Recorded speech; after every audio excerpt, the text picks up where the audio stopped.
Hello everyone, this is Santiago Vásquez. And I'm Martin Cervantes. And welcome to the Dotte Pod. Where communication truly matters. Absolutely. Without communication, there is no diplomacy. Now, today is a very special day. I have been knowing this young lady for quite a while, and she's one of my heroes because she is involved in, for years and years, she was involved in boxing and now in Brazilian Jiu-Jitsu, and she also served our community as a first responder. And with us today is the one and only, a true warrior and a champion of champions, Smary Ortega Ripley. Mary Ortega Ripley, yes. And you know what? She's one of the few people that I will try to stay away from because I like my face. I don't want to get punched in the face. I know she's... Mr. C, you got to keep those elbows in and concave your chest. Okay, I'll do you. that. No, it is a pleasure. It's an honor to be here with you. Thank you. Thank you for accepting our invitation. Yes. Thank Now, Mary has a couple of doggies that you can see. So listen, they're awesome, and we welcome them too. Now, Mary, would you please tell us a little bit about your cultural background? Tell us about who you are and where you grew up. Okay, well, I'm 3/4 Mexican. My mom is half Mexican, and my dad was full-blooded Mexican. My dad's parents were first generation here. And my mom's grandpa, I honestly don't know if he was born here or if he was born in Mexico and came here as a baby. So I'm not for sure on that. He never really said, so I don't know what that means. But so I'm Mexican American. As you can, Ortega. It's not my husband's name. That's mine. So I started boxing when I was 14. And I was amateur for a few years, but back then, you know, because that was in '94, and so back then there weren't a lot of women's national tournaments. Like I won Golden Gloves twice, Silver Gloves, and Junior Olympics, but I couldn't go to any national tournaments because they didn't have them for women. Oh wow! Wow, And that's amazing. Yeah. So this is prior to women being allowed to participate in the Olympics Yes. as boxers. Oh yeah, because I don't think they were allowed to participate till 2012. Maybe it was the first year. Yes. So I think that's when the first year was. So that's something that you never got to experience. Yeah, no, the I Olympics. mean, I wish Yeah. that I had, because sometimes I look at them, and they're all amazing athletes, don't get me wrong, but I'm like, man, I feel like I could have had a chance to, you know, go to the Olympics. And I guess they just made a rule change where now they are allowing pro boxers. But to me, it's like, I feel like you're kind of taking advantage of the situation as a professional. You know, a lot of them are younger, they are amateur. It's two different kinds of styles. And this is their opportunity to shine. Correct. You know what I mean? I agree with you 100%. Now, what inspired you to get involved in boxing?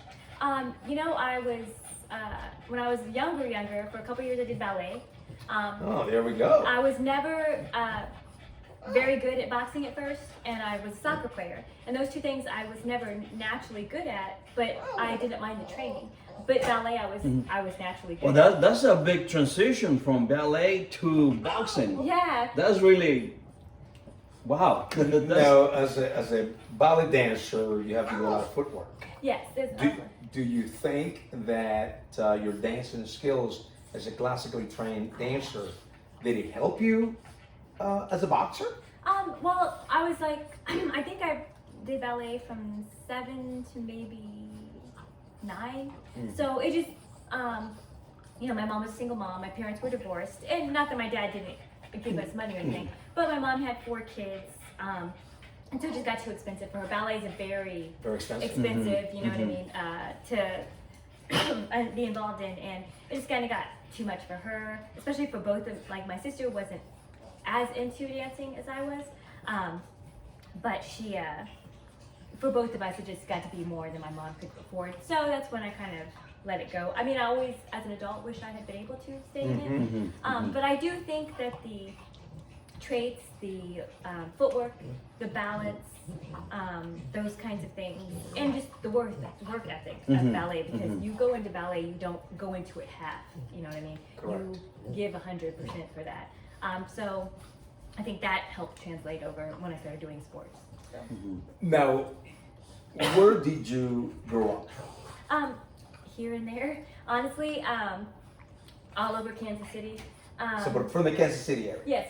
The So Kansas Kansas City. City, yeah. I mean, I've lived south of the river, north of the river. We lived on the northeast for a while. Just everywhere. Yeah. So Mel, how did you pick up boxing? What's it? Okay, Mom, I want to do boxing. And why? So when I was younger, I really wanted to get into martial arts. But my sister wanted to box, and my cousin had just started boxing, and where he went was right up the street from our home. It was a guy, Brian Spicer. He had his gym. That's enough.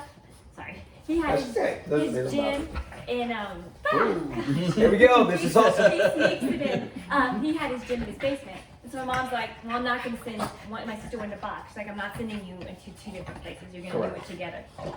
So we all started boxing, and eventually my cousin and my sister, even though they were both naturally better than me, they didn't like the training all the time. The discipline. Yes, the discipline of it, you know what I mean? But I did. I loved it. And so I stayed with it and didn't stop. So. As a matter of fact, Templeton, that's enough. there is a Japanese proverb or a saying that I teach my students in my little dojo that says, sooner or later, discipline defeats talent. Yes. You can have all the talent of the world, but if you don't apply yourself, you will never be able to achieve or reach your goals. Now, it is amazing that you say that you won the Golden Gloves twice, and you also won the Silver Glove. Now, so you start boxing, and what was that feeling like when you entered the ring for the first time to compete? Oh gosh. So my very first amateur match, I fought in Wichita. And I fought a girl who was about 15 pounds bigger, but it was just so hard to get girl fights that you kind of just took what you could, you know what I mean? I think at the time I was 15, and after the first round, because I was so nervous, I kind of had an energy dump, you know, just the typical adrenaline dump. Yes. And she was bigger than me, and she was kind of hanging on me. And so after the first round, you know, I went back to my corner, and I'm looking at my coach, and I'm like, I don't want to do this. I go, I don't want to do this anymore. I go, I'm tired. I go, I want to go shopping. My coach looks at me, and he goes, okay. He goes, but you're going to have to get up and walk out in front of all these people. And I was like, okay, no. So I finished the fight, and just the feeling of having accomplished that, you know, I ended up losing a decision to her. And it was a very close fight. I just think, like I said, I had the adrenaline dump, she was bigger, and that's just the way things go. But I knew in that moment that, oh, no, this is for me, you know, I love this. Now, I'm just going to assume, being that you moved around growing up, were you exposed to any type of violence? Is there something that helped you? Bullying, for instance. Make the decision, you know what, this is what I want to do. I want to go into boxing and then avoid different situations. Or on the martial street. arts, in that case. Well, I mean, like I said, my mom didn't have a lot of money, and she had 4 kids. And like even with my dad's child support, she never took him back to get like more, you know what I mean? Because he had us when he could. Like my mother I understand that, believe me. was amazing, and but still, being that we lived primarily with my mom, we just didn't have much. So some of the neighborhoods we lived in weren't exactly the best. And then You don't kiss me, huh? Yeah, he'll slip it over there. So when I started boxing, you know, I started up the street from our home. But we actually moved our gym to the inner city over on the east side. Okay. So then that's where, you know, we ended up spending the majority of time. And so, you know, being around those kids as well, because like I said, some of the neighborhoods that we didn't live in weren't the best. But fortunately, I was never drawn to anything into any bad type of, I was very introverted. I wore glasses. I had, braces when I started, my first month after I started boxing, I actually got braces. So I was just super quiet and kind of nerdy, and I just didn't talk to anybody. Now, did boxing gave you or increase your level of confidence? It did. It did because, especially the people that I with, like I said, we started being in the inner city more and more. And so that's pretty much where I started spending my time. And being around those kids that, we didn't have much, but some of them had absolutely nothing. And at least I had parents that loved me, and my father passed away when I was almost 13. So, that sucked, but at the same time, I had two loving parents, Yes. So going and being around some of these kids that didn't have that, and seeing that, you learn they all had a lot of confidence in themselves. Yes. Boxing was all they had. We had so many national champions out of our gym. And then being around all of these people that weren't shy and stuff, it did help grow confidence. And then as I continued boxing and got better, that helped as well. Now, being a girl, and as you mentioned before, there were not too many tournaments for women. Yes. Now, did you have to spar against boys? Oh, that's almost all I started with. Oh, okay. And what were the results? When we... Don't say any names, don't mention any names, because we don't want to embarrass anybody. No. At first, like I said, our boxing gym was in our coach's basement, and then he got an old school. We used their gym for a while, but that was about the first year. And then after that, we went to the inner city to a guy that was awesome. He didn't charge any of the kids anything. He grew up poor and he had money now, and so he wanted to give that back. Wow. So he had this gym, where like I said, these kids didn't have anything. But I saw what real sparring, because we were able to spar some at my gym, but we never had a ring or anything like that. So we used to have to stay in the circle of the basketball, the circle where we throw the shots at.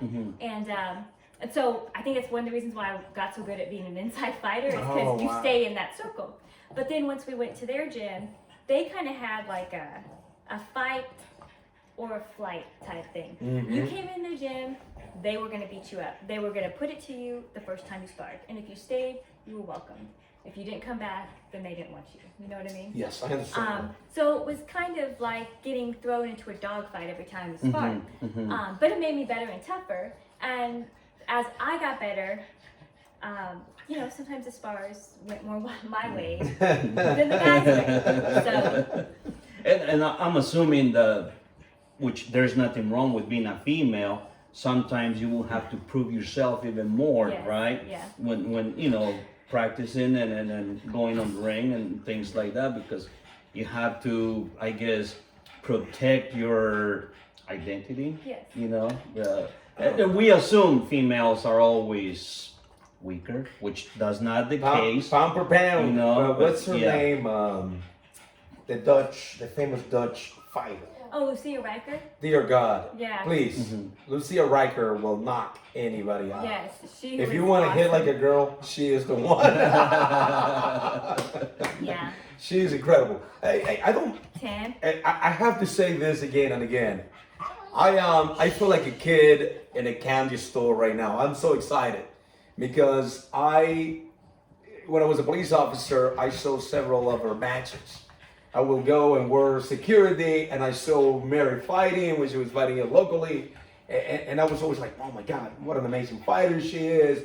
She's there, getting in the clinch, getting in the mix, and whether she won or lost, and she won more fights than she ever lost anyhow. So her spirit, this warrior-like spirit, either you have it or you don't, right? So I am like, I don't know about you, Mr. C, but I am in cloud nine right now. Yeah. Just reading about her accomplishments, Yes.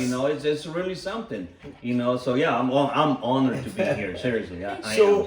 When did you know? I mean, you win the Golden Gloves twice. That's one of the greatest accomplishments that any amateur fighter can achieve. And also the Silver Gloves, correct? Yeah. Now, what was that feeling like? It was awesome. I mean, like I said, there weren't a lot of women, so you kind of just took whatever fight was there. Actually, my first win was the Golden Gloves. I lost my first 2 fights to that same girl. So my first win, in my head, they told us, hey, we have a girl, she's your size. She's been training for a while, but she hasn't, I think she'd only had 1 fight. And so I was like, okay. So in my head, I just told myself, I'm not gonna waste any time. I'm just gonna go out there and go. And so I went out there, and my coach was like, you're gonna meet her in her corner. I was like, all right. So I met her in her corner, and I threw a combination, and I dropped her. And then she just said no more. Oh, wow. Wow. So that feeling, I think, brought me up where I needed to be. Because like I said, after the first 2 losses, you know, you're kind of down on yourself. Because, you know, you put in all this time and stuff, and you're like, am I not doing something right here? But then winning that, you know, brought me back to, okay, this I could be good at this. So that was just a boost of confidence and drive. Yeah. So, you start learning about boxing. Did you have any? Did you want to pattern your fighting style after a particular female boxer or a male boxer, or did you admire? Or did you want it to be like a particular fighter? My father was very into boxing, so I did grow up watching boxing, but I never had. Now there's fighters that I've watched and seen and think, you know, this is the style that I like. But at the time, there wasn't anybody particularly that I wanted to fight like. I think what I wanted to do was, through my fights, show people what the hard work that I had. You know what I mean? Like, I didn't go out there I'm going to just know how to knock you out real quick, or I'm going to do all this fancy stuff. No, I wanted to go out there and show people that through fundamentals and basics, you could, you know, fight and beat people. Yeah, and you have your own style. Oh, right? yes. You don't have to be, you know, I mean, yeah, we learn from other people, but at the same time, you develop your own style of fighting and. Yes. Okay. So basically, you have a self-discovery. Yes. Basically, Yes. it's a self-discovery. And Now, currently, are there any particular boxer, whether it's a female or a male, that you, from the present or the past, that you say, yes, that is truly the prototype of what a boxer should be? one person or fighter that I love, and this is from back in the, I think, late 70s, early 80s, is Salvador Sanchez. Salvador Sanchez. Yes, I mean. Salvador Sanchez from Mexico, who tragically died Yeah, 23. at the age of 23 in a horrible car accident. Have you seen the fight between Sanchez and Gomez? Yes. The 2 fights. Yes. And just think of what he would have been had he not passed away. Because what he only lost, what, one? Was it one? I think just maybe 1 fight. Yeah, I think 1 fight, and that was to the world champion that he fought like his first few fights. He was just like, kind of did what Vasily Lomachenko did. Yes. He's just like, okay, fine, I'm going to take this top-rated fighter, and I'm just going to go for it. I vividly recall when Salvador Sanchez died, and it's amazing because you follow this boxer, and you cry. Yeah. I cried. I remember when he died. I mean, I cried. It kind of like when Mike Tyson lost against Buster Douglas. My heart was broken. Oh, I know. I was like, what? What's going on here? That doesn't make any sense. So when did you know that you wanted to turn pro? You know, so my dad died before I went into boxing. Like about a year and a half, 2 years before I went into boxing. And I didn't particularly do it because my dad loved boxing, but I get a bit emotional. No, Sorry. it's all right. It's all right. It's okay. It's all right. Yeah, It's okay, but sweetie. anyway, when I found boxing, at the time I didn't have that self-confidence, like I said, and partly that was from losing him. I'm sorry, people, but I think a lot of that was, so I was in like a dark place in my life in my teen years, and you know, I've never been into drugs or drank or any of that kind of stuff, but I did kind of go with some of those like the ghetto mentality for a little bit, and I think I lost myself for a while. And at the time I didn't really have anything. Sorry. No, it's okay. It's all right. No, it's okay. Okay, you're my hero. You are my hero. I was so excited last night telling the kids at the dojo, I am going to interview Mary Ortega. Thank you. And I hope that one day you and your husband can come over and be with our kids and oh my God. Thank you. But I didn't have a lot to look forward at the time. You know, I didn't see any kind of future for myself. And I don't talk about this much with anybody, but it was a very tough time in my life. And my coach, like I said, there was no national tournaments for women. And my coach, the guy that owned our gym, they were starting to promote professional fights. And they asked, they're like, well, do you want to take a pro fight? And I had nothing else. And so I go, yeah, I do. And I had my first fight, and everything clicked. And I came into my boxing.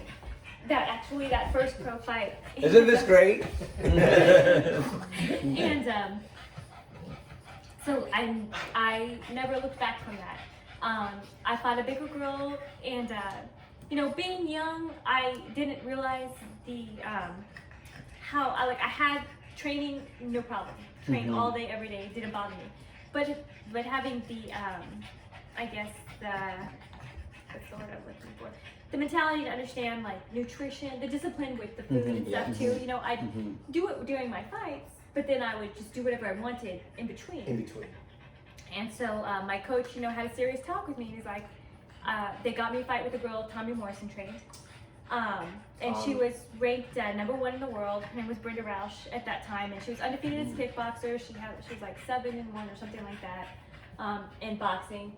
And she had just lost to the world champion, and I think they wanted to give her a fight to kind of come back on. So they said, we have this kid, she's 17.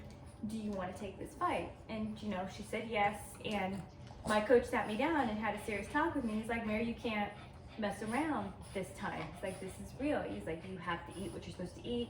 He's like, you need to do everything that you need to do for this fight. And you know, it made me find I had something to put my energy into for myself. And so I did, and we had this toe-to-toe awesome fight that I ended up winning, but it was a close, you know what I mean? Yes.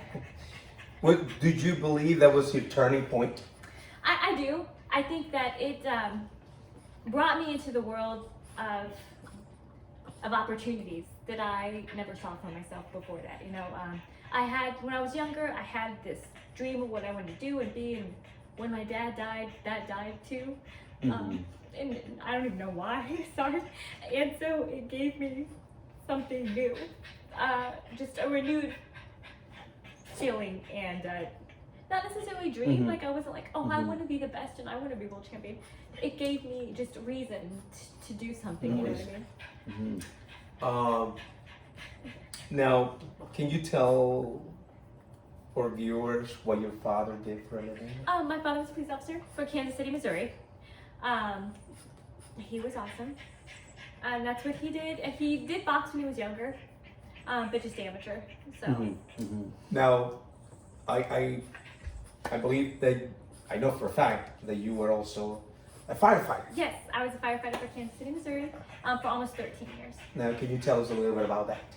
It was awesome. You know, I was 23 when I got on, and honestly, I thought that was going to be forever, you know what I mean? But I'd always wanted to move out of state, and at the time I was like, got a job with Southwest, but I was talking to Colorado Springs Fire Department because I wanted to try to get on there, and they were going through the hiring process, and they're like, all you need to do is go get a new CPAT and blah blah blah. And so I was kind of going through that. Well, then my grandfather passed away. My mom had double knee surgery. Just a lot of things happened at once, and I was like, so I had left the fire department preparing to move. And then, so all those things happened, and after about 6 months, I decided, you know, I loved my job, I want to go back. So I did, and we were kind of going through a new union. Like all of the old union members had left, the old union president left, and it was kind of a rehaul of everything. I think I kind of got lost in that when I came back, and they told me, you know, oh, we can hire you back and you'll get your old pay and seniority. Well, then I got stuck on an ambulance making almost $5 less an hour. And, you know, after 11 and a half years, because at that point I had 11 and a half years when I left. And at that point, I waited a year trying to kind of fight it. But other than going, you know, through the legal routes, I just knew, I didn't know if I was ever going to get my seniority or payback. And I was going to be stuck on an ambulance. And so I was just like, I don't want to keep fighting this anymore. You know, a year's gone by, I'm still on an ambulance. Maybe it's time I move on with my life. Yeah, we actually spoke about this in the last podcast. The trials and tribulation that our first responders go through. Yeah. Yes. Yes. People think that they make a lot of money, and that's not true. No. Our first responders, they also see tragedy. And when they see you, they don't see you just as a firefighter or as a police officer. They see you as a social worker. Yes. They see you as a priest. They see you as a friend that they never had before. And they will confide in you things that they wouldn't even confide to family members. Yeah. And for that reason, I am eternally grateful to you Thank you. for your service to our community. Thank you. Don't make me cry. To your dad, because I have seen like year after year how you speak about your dad Yeah. on Facebook. Okay. I've seen it. The love that you express for your father. I've seen the love that you express for your mom. And now I see you're grappling with this bull-headed dude. That happens to be your husband. We have something in common. Thank you, sir. Now, tell us about this path of professionalism in boxing, in which, if I'm not mistaken, you had either 40 or close to 40 fights. Yes, I had 40 fights that were actually on the record, but I did do several exhibitions and no contests also. So I'm probably closer to 50 maybe. Wow. Yeah. Wow. And Now, what time? how many years did you Yeah, spend how many- as a pro boxer? 17 17 years. total. I turned 17 pro when I years. was 17, and I had my last fight when I was 34. Wow. So Wow. You know, and I have a daughter who's 33 years old, and her name is Maria, oh, awesome. and you're married. That's close. And you look, your physicality reminds me of my daughter Maria. My daughter Maria is not a boxer or anything like that. She's an artist, as a matter of fact. But you are an artist of the street science of boxing. Yes. And now, respectfully, you know, your husband is here. You know, you are a very attractive young woman. Oh, thank you. And you have this amazing cauliflower ear. And her husband does too, by the way. And anytime you see somebody like that, you go, my goodness, is she a boxer, or is he a boxer, a wrestler, a jiu-jitsu practitioner? So has anybody, a young girl or a young boy, have anybody ever come, like kids, curiosity? No, they're very curious. Little kids are very curious. Have they ever looked at you and go, what happened to your ear? I've actually not had kids do that, but I've had lots of adults do that. But I did, when I was younger, there was one little girl who actually, that started training with us, and she ended up wanting to be a firefighter and, you know, going that route. And she's not a firefighter, but she does work for the ambulance. Oh, wow. So she kind of went that way. So I don't have a lot of kids that are necessarily curious about that. But sometimes when young kids learn that I box or jiu-jitsu, they ask questions. Now, what is your advice for any young kid who wants to do boxing? Because it seems like the majority of the boxing gyms are normally in the inner city. Yeah. Like we have, what's his name, Flacco. Yeah, Marcos. Marcos is a great guy. That's Yes, another he's guy that we're awesome. gonna have to interview Yeah. because He's an interesting He's in life. Argentina, right? yeah, well, Yeah. he came to my little dojo to teach boxing. What a great guy. Yeah, That's he's another awesome. guy, Flacco is. Who we used to be roommates. Ah, no Oh, kidding, Yeah, no when he kidding. first moved to Kansas City. Oh, Wow, cool. wow, what a great guy, what a great guy. But going back to you, what is your advice to any young person that has lost their dad or one of the parents or both of them, and they're going through trials and tribulations in their life? They might find themselves in a dark place, and they might not see the light at the end of the tunnel. What is your advice to them? And perhaps if they tell you, I want to do boxing, what is your advice to them? I think that if you want to pursue it, that you should. It doesn't have to be a profession for you. It can maybe just be something that you want to do because it brings you joy. Mm-hmm. But I think if there's anything that brings you joy and you're in those dark places, I think you need to pursue them. If anything, you can find a way out Mm-hmm. with something that brings you some kind of happiness. Do you have any regrets? That Things that you could have done, you didn't do, that you wish you would have done, didn't do? for boxing or just in general? In general, Um, professional, you know. I think so. I got my GED. Oh, that makes two of us. Awesome. Yeah. So, See, we have something in There you common. go. Yay. There you go. I got my GED. I don't have my college degree, but I have taken random college courses throughout the years. And I wish that I had done that, you know what I mean? Like finished that instead of sporadically doing it. I wish I would have put more time into it. But I can't lie, when I turned pro, that was all consuming for me because like I said, it brought me out of the dark a little bit. And so that's what I gave myself to. So I do wish that I had done that at an earlier age, you know? But other than that, I mean... There's always time. For regrets, we had a few, like Sinatra says in his song, I Did It My Way. Regrets, we have a few, right? Yes.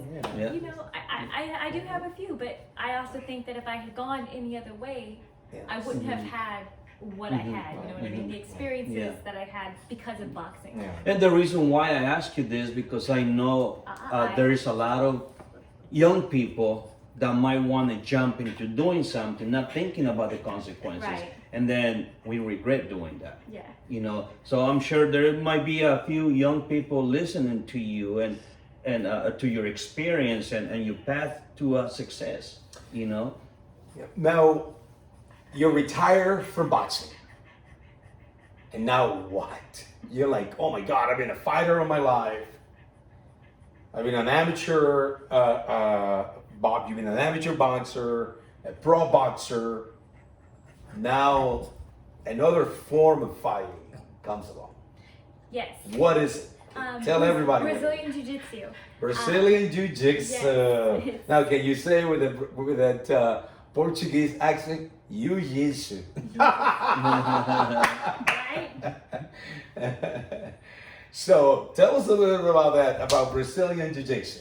You know, when I was getting ready for my last fight, the gym that I trained at had just started MMA classes, and this girl that I know that I was friends with was going to do an MMA fight. She's like, Mary, will you help me with my stand-up? You know, and this was before I had my last fight too. And I was like, yeah, I'm like, I'll help you. You know, she's like, yeah, come, you know, show me things that I need to work on, spar with me and stuff. And so I did. And she was doing the MMA classes there, and she's like, you need to try a class with me. And I'm like, people get in my bubble, it means we're going to fight. So I don't really like it. You know what I mean? Grappling it's a very close. You're getting intimate with that person in a violent way. But I like to get intimate in a violent way, you know, by keeping them out of my bubble. So I finally one day I'm like, you know what? Okay, I'll try it. And I loved it. And then a guy started doing Brazilian Jiu-Jitsu, not just the MMA grappling part of it. And he's like, come try one of my gi classes. And I was like, no, again, doesn't look like something I'm gonna enjoy. And then finally I'm like, okay, I'm gonna do it. And I never looked back. Now, is it possible for you to tell us where you're training now? Oh yeah, I train at Kansas City Brazilian Jiu-Jitsu. It's on Johnson Drive in Mission, Kansas. Mission, Kansas. Yeah. Right off of I-35, correct? Yeah. There we go. There we go. So, I mean, I love more women. So. More women. There we go. Now, is this how you meet your husband? It is. This is how you met him? Yes. And we kind of knew each other throughout the fight community a little bit before, but never like interacted. And then I started going to jiu-jitsu. I actually, when I had my last fight, I was starting to do more MMA classes because I was going to try an MMA fight. And then training for that fight, I ended up tearing stuff in my knee. And so that put me out of training for about a year. But once it started getting better and I could go back, I went back to Kansas City, KCBJJ, because it was no longer at my gym up north. That guy had moved back into KCBJJ. So I started going there, and he kind of says, he Urkeled me. So, because Urkel would always be like, I weird you down. So, Is it any way possible that we can know your husband's first name? his name's Andrew. Here we go, Andrew, just in case. Yeah. Just in case. Yeah. Andrew will chuck you out, by the way. So, yes, that's where I met him. Okay, so what rank do you have right now in BJJ? I'm a purple belt. Now, for people that don't understand, Please, yes, explain. woo, you don't know how difficult and the years and years of training that it takes, right? Yes. To get a black belt in Brazilian Jiu-Jitsu. Yeah. Now, you've been doing Brazilian Jiu-Jitsu for how long? I mean, like I said, I started kind of doing a little bit of the MMA stuff before I had my last fight, but seriously just focusing on jiu-jitsu probably when we met 2015. 2015. Yeah. That's amazing. Now, what about Andrew? How many years does he have under his belt? Like 10 plus? For jiu-jitsu, yeah? Yeah, probably a little over 10. 10. Wow. And what rank? Yeah, Andrew's a black belt. He's a black belt. Here we go. Woo! So, And this is an advice to my fellow, of course I'm retired now, fellow law enforcement officers. My experience tells me the following. Most fights as police officers end up in a grappling, scuffling situation and you end up on the ground. And I know that for a fact. And it's a scary situation for police officers that normally tend to carry anywhere between 20 or 30 pounds in their gun belts, and it is crazy. And once you're on your back, you're like a turtle out of water. So I think that the perhaps lack of funds, money is everything when it comes to training, and the budget of most police departments is this much. yeah. But Yep. I'm a firm believer that if we were to provide with our police officers with the adequate type of training like Brazilian Right. Jiu-Jitsu, then we'll have a better understanding of Yes. what fighting is all about. But that's a different issue. Now, have you competed in Brazilian Jiu-Jitsu? Do you have any? I believe that you have a tournament coming up. Yeah, at September 18th, I'm actually going to be on a pro card at Harris Casino. Oh. So I'm going to compete there. I have done tournaments and stuff, but Is it a pro BJJ or MMA? it's pro BJJ. So it's Pro- not a fight, it's just grappling. Grappling. Yes. but Gi or no gi? I'm doing a gi match. So for those who don't know what a gi is, a do-gi or gi is the uniform that they use in the Japanese martial arts. The gi uniform. That's what it means. So where can we get tickets for that? Actually online. And if you do get tickets, if you buy them under my name, that would be awesome. But Okay. if you just want to come, period. No. I'm happy. No. Listen, I'm gonna Yeah. I'm gonna take a bunch of vagabonds with me. I'm gonna make Yeah. sure that we I buy like it. tickets. Now, what is the difference? I mean, discipline-wise, training-wise, and you mentioned a little bit about that. The bubble distance, and now you're enclosed. Psychologically, not just physically, but psychologically speaking, and spiritually speaking, what do you think is the difference? Because you're almost like a squid, like an octopus when you're doing. You're like an octopus. Right, like an octopus, correct? If I'm not mistaken. You went eight limbs. Yeah, right? So- When you were doing Brazilian Jiu-Jitsu. Now, what is the difference for you? Like, okay, fighting is fighting, we know that, and it's ugly, or it can be very ugly. Now, what is it that you find different between the two arts?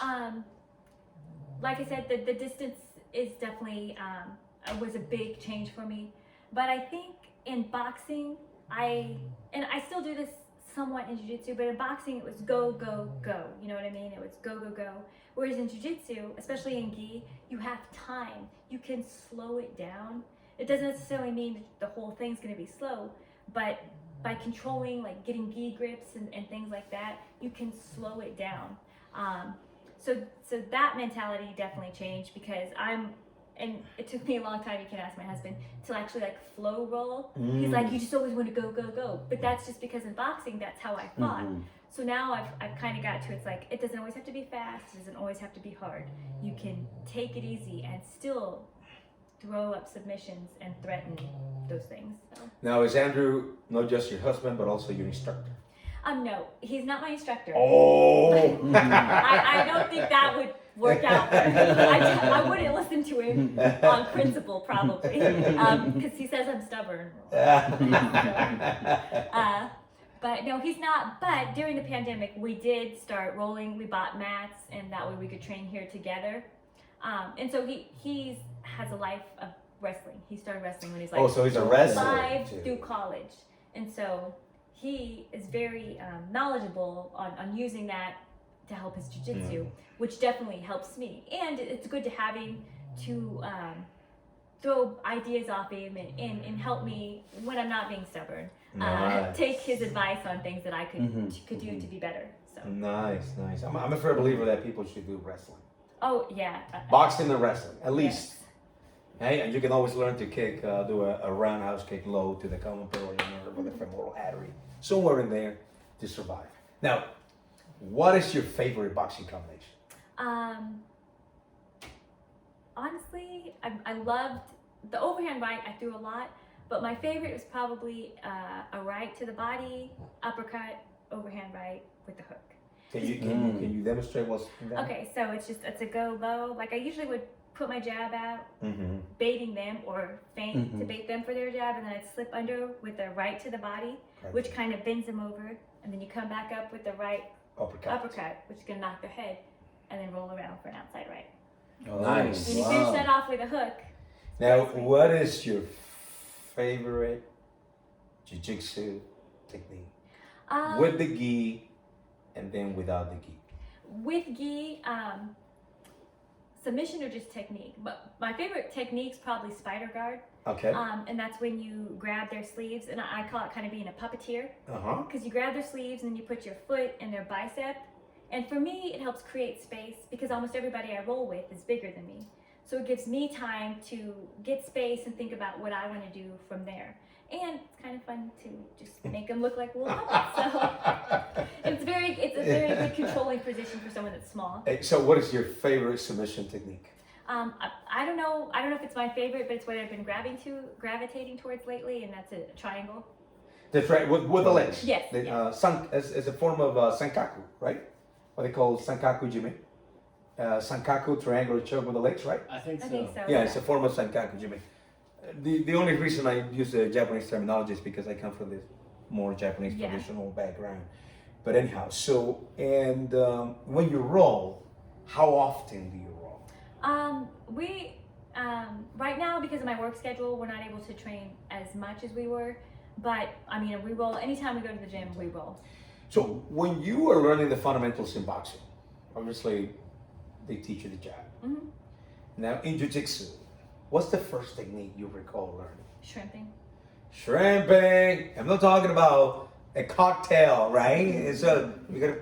That's where I went right away. I love shrimp, so it works for me. Mr. Cervantes was thinking, I gotta get myself a cocktail. Cocktail, yeah. It's good. It's good. Now, that's amazing. Now, do you miss boxing? Oh yeah. I mean, I miss the camaraderie that I had with the people that I trained with. I miss the atmosphere because, like I said, I love jiu-jitsu. I did boxing because it helped me become me. And like I said, it was my lead out of that dark place that I was. But jiu-jitsu has become more of I just enjoy it. You know, I enjoy learning something new again.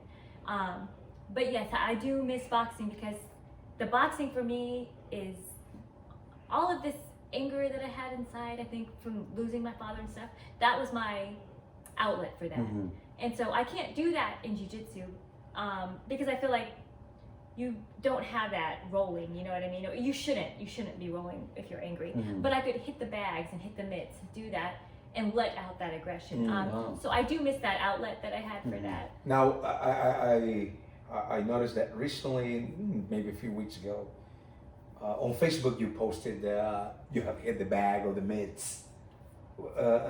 So you obviously missed that, hitting the mitts. Yes, yeah, I do. I love it because I don't even have to think about that. You know what I mean? It's something that, from doing it for so long, I can just do. Whereas jiu-jitsu, I finally feel like I understand it, and I can watch somebody else and maybe show them and help them, but it's not as automatic as boxing was for me. Now, you mentioned before, Mr. C, please interject and tell me. This is a learning process for me. I'm just learning. I don't know much about this, so I'm. Mr. You're the man right now. Wait. You know. Mr. C is related to a local MMA fighter, a UFC cool. fighter. Julian Marquez. Yeah. Julian Marquez. Yeah, Julian, he's awesome. Yeah, we had it in our podcast too, and it was quite amazing. He's a character. Yeah, he's a character. He's got so much personality, which I Yes. think has really brought him Yes, out. yes. Now, we got lost my train of thought there for a second. I do it all the time. Now, okay, so you mentioned that you got hurt while preparing for the possible MMA fight. Yes. And would you have done MMA as a pro, as a professional, as a pro, if you could have done it? Yes. Yeah. I mean, I now now that I see what Brazilian Jiu-Jitsu is, and how it can help you, I wish I had found that younger, But yes, I mean, I really wanted to try an MMA fight, and then so like I said, after another year or so, when I was training and starting to feel good again, I was going to do another one, MMA fight, and then I got into an ambulance accident and tore a bunch of stuff in my shoulder. Oh my God. So it kind of, and by this time I was, I think 37, and in my head I was just kind of like, I could do this, but at the same time, maybe it just wasn't meant to be. Correct. No, it's funny because people don't, now it's like, now we have all trainers that specialize themselves in MMA. Yeah. They get a few techniques from boxing, Muay Thai, Brazilian Jiu-Jitsu, and wrestling, and now you have kind of like, in the beginning it was like, okay, we have the guy who teaches wrestling, the guy who teaches Muay Thai, the guy who teaches boxing and Jiu-Jitsu.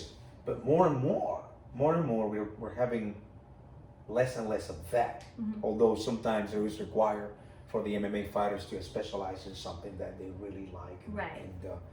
But sometimes people see, and I know, I don't want to mention any names, because I remember there was a very famous female fighter who lost her championship.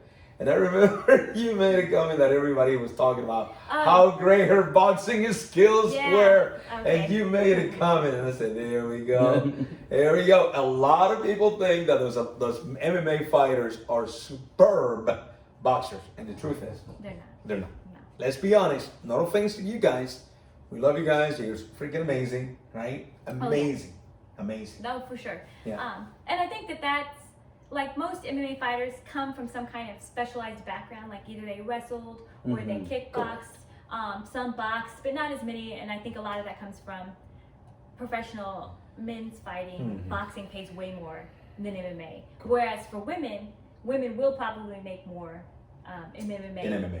So thanks to that one fighter, as much as I dislike her, she did bring women's MMA up into the spotlight. But I think what happens is that if they don't have something, they tend to rely on that specialty. And now you're seeing more of the people that are in the upper echelon, they are becoming more well-rounded. You know what I mean? They do almost everything. As opposed to having that one specialty. But I still think, and I got this a lot when I was trying to help other MMA fighters with striking, but you're not supposed to stand as bladed for MMA, you gotta catch the kicks, and I understand that. But you will never not need fundamentally good striking. Yes. And if you don't have that, just like in anything else that you do, whether it's your specialty, wrestling, BJJ, whatever it is, kickboxing, the fundamentals will always, if not make you better than someone else, will keep you in the running. You know what I mean? And which one trend that we now see in MMA, in particular the UFC, which is the biggest branch of MMA. Now we're getting these super athletes that come from a point karate Oh yeah. background, Yes. and not necessarily Muay Thai, Yeah. but point karate, and they're kind of like turning everything around where people were saying, point karate fighters cannot do MMA. Right. Well, that's like I think it might have been Stephen Wonderboy Thompson. Yes, he's one of them. Michelle Watterson. Yes. They're not necessarily getting a lot of knockouts with it per se, Yes. but the accumulation of those add up. You know what I mean? And if they don't win by the decisions, then the accumulation of those shots are going to add up on that person. And so some people they're not going to be able to keep up with that, like you said. I mean, and they're making pretty exciting fights for the most part because it's a constant, non-stop. Like Michelle Watterson, she's lost, I think, quite a few of her latest fights. But man, she's entertaining to watch because she's fundamentally sound. Yes. And she doesn't quit, you know? And same with Stephen Thompson. I mean, I think he's lost some of his more recent ones too. He was kind of in the upper and now he's kind of down, I think, a little bit. But still, definitely somebody that you aren't going to have an easy fight with, and definitely entertaining to watch. Yeah, because one thing that we are seeing now in the UFC is the side kick. Yeah. Nobody was using the side kick in the UFC. It was predominantly knee, front kick, roundhouse kick. And now all these athletes are coming with a side kick. They're doing a spinning kick. And you go, whoa, what is going on here? You know, with all these new athletes, which is just amazing. So now, forget about those athletes. Okay. You are going to be inducted Yes. in the Women's Boxing Hall of Fame. Yes. Did you hear that? Did you hear that? Okay, listen. We cannot ignore our local heroes. They're not just local heroes. They are beloved nationally and internationally. I am certain that somewhere out there, in another city, in another state, in another country, someone has seen Mary Ortega, one of her fights, and has been inspired by her. Okay? Just like as a kid, we saw people like Salvador Sanchez or Muhammad Ali or you saw Miguel Canto from Mexico or Roberto Duran and so many great fighters. Or if you are in Brazilian Jiu-Jitsu, you saw the Gracie clan, the Machado clan, and so many great people. Now, tell us a little bit about this Hall of Fame. How does it happen? How were you chosen? I think they go, I'm not exactly sure how they actually choose you, but I think it goes on a lot of like what you won, fights, percentage, things like that. I think they take in a lot of different things, were you trying to fight everybody, things like that. But it was weird because I was on my way home from work one night and I worked for the railroad and I got laid off actually at the beginning of the pandemic last year, but now I work back for them. But I was working for the railroad and FRA regulations as a train dispatcher is you can't have your phones on when you're working. So I didn't have my phone on. So, I'm getting ready to come home and I'm looking at my phone and I have an email and it says, we want to congratulate you and we would like, the honor of to tell you that you're getting inducted into the International Women's Boxing Hall of Fame. And now you're going to be with a who is who. Yes! Christy Martin, Holly Christy Hall. Martin. I mean, Do you just like stop and read it? Like I kept is rereading it because I'm like, you do this thing, and to you, like I said, it brought me into a different place. It helped make me who I am today. But you don't think anybody else notices that. And then all of a sudden, it's like having someone say, "Oh, we remember you," and it was just the coolest thing ever. Wow. This is amazing. This is incredible. So this is going to take place in September. August. In August. It was supposed to be last August, but then we had the pandemic. So they decided to postpone it. So it's really going to be cool this year because we have last year's inductees And And this year's inductees. Okay. Where is this gonna happen at? Vegas. In Vegas. In Vegas. So. Andrew, I'm assuming you're going, Sarah, yeah. right? Yeah, we're going. Okay, good job, Andrew. Because Yeah. if you're not, you're in trouble. Okay, so who else is going to be inducted with you? I think there's 20 of us total. Oh.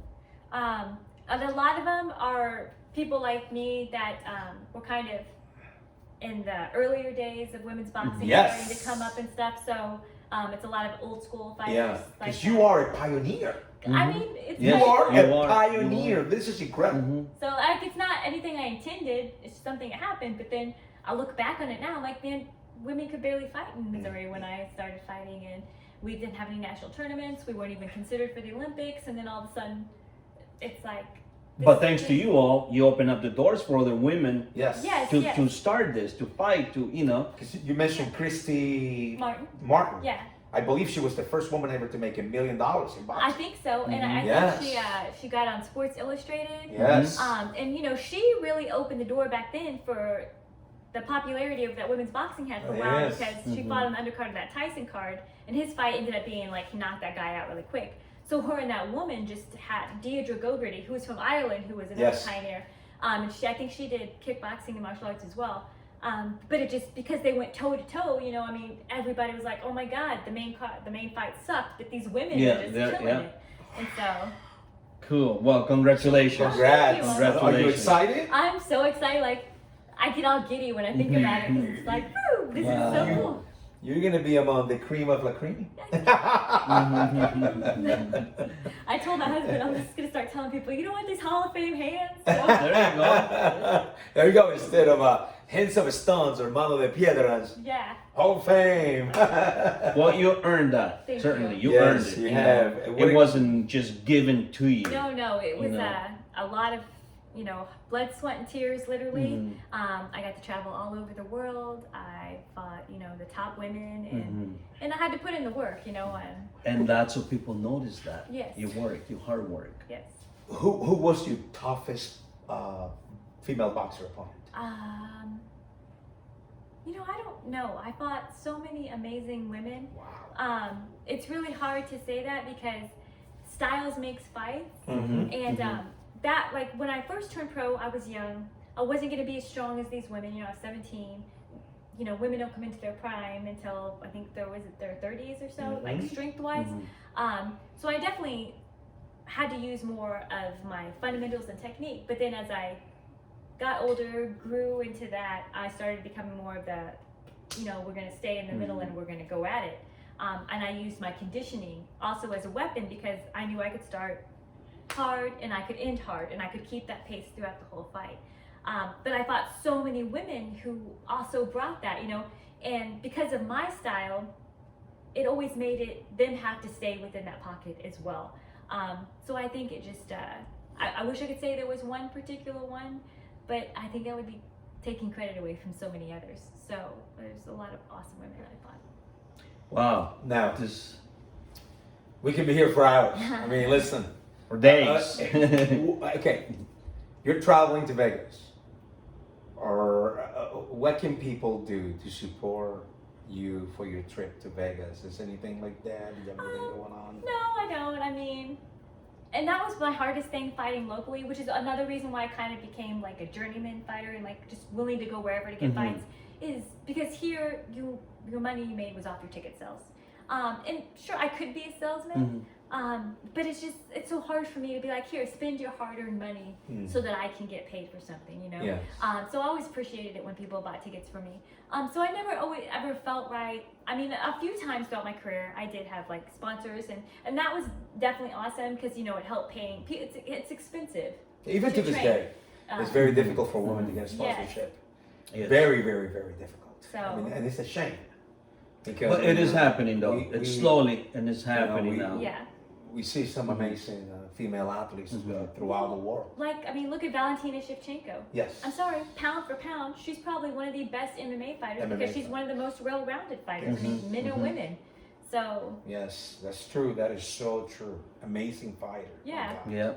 Yeah. Now, is there anything else, anything that you would like to tell our audience that are watching us and they're going to be seeing this to the kids? I think that if there's something that you want to do and it makes you happy, as long as you're not hurting anybody else or yourself, I say do it.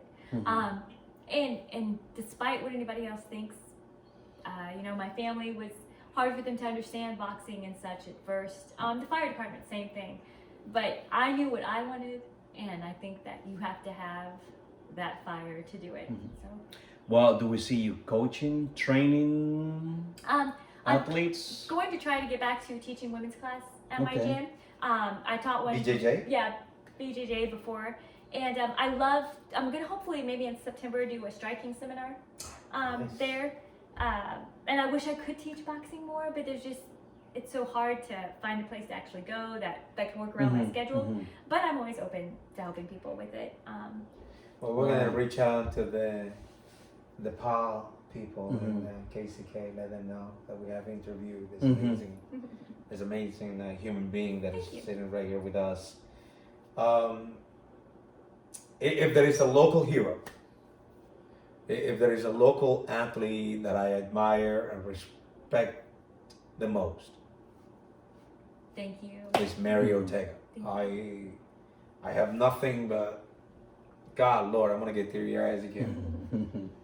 Nothing but respect, and I have known some amazing people, great athletes that have gone through trials and tribulations in their lifetime, and so we thank you so much. Thank you. Yes. From the bottom of our hearts. Yeah, I've read about you, I've heard about you, but just to be here in your presence and meet you personally, it's an honor. And thank you for being so humble. And no. the way here I was reading a Twitter that you have posted, I don't even know how long ago, but it comes from the character Coffee from the Green Mile. Oh, yeah. Oh, yes. Where Boss, I'm tired of Yes. people Boss. being mean to each other. Yes. to each other. Yes, Yeah. I think we all are. A lot of us are tired Yes. of. I thank you for that. Yeah. Thank you so much. From the No, bottom thank of you our guys. hearts. This Yeah. is awesome. Well, thank you for allowing us to come into your house. Yeah. Your husband. Thank you, Andrew. Thank you so much, man. Thank you. Yeah, and And well, hopefully, we can bring you to my little dojo for a seminar. Yeah, that would be awesome. It would be great. and maybe we can take a trip to Las Vegas I mean, when she's There we inducted go. to the Hall of Fame. That's Why great. not? Yeah. Right? When is the date? When is the date? August 14th. August 14th. August 14th, the great Smary Ortega will be inducted in the International Women's Boxing Hall Hall of Fame. Yes. And it's yes. cool because it's my dad's birthday too. Excuse me. Wow. Are you Wow. serious? Yeah. What a great tribute to your So, dad. yeah, Wow. it's pretty cool. Wow. Everybody, thank you so much. Thank you so much. Mr. Well, C. remember, stay positive, look forward, don't look back, okay? Till next time. And you are not alone. No, you're not. Thank you. Whew.